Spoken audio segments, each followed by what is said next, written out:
হ্যাঁ হ্যাঁ, মেয়ের জন্য ছেলে পেয়ে গেছি, সুপাত্র ছেলে। সামনাসামনি কবে দেখা হবে সেটা বলতে পারছি না, তবে হ্যাঁ, তবে ওই ছবি পাঠিয়ে দিতে পারি, দেখে নেবেন।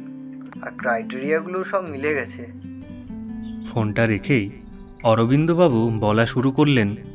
দেখলি, সেই শুভ্রা বলে যে মেয়েটির জন্য ছেলে খুঁজছিলাম, পেয়েও গেলাম। দেখলি তো আমার কেমন ক্ষমতা। হো, হা, হা। এই বিয়েটা এই বিয়েটা যদি করাতে পারি না, আমার হাফ সেঞ্চুরি কমপ্লিট হবে। হা হা। কথাটা কানে আসতেই অরুণ যেন থমকে গেল খানিক। শুভ্রার জন্য ছেলেও দেখা হয়ে গেল এর মধ্যে। এতদিন কোথাও যেন শুভ্রার প্রতি একটা অভিমান জমেছিল।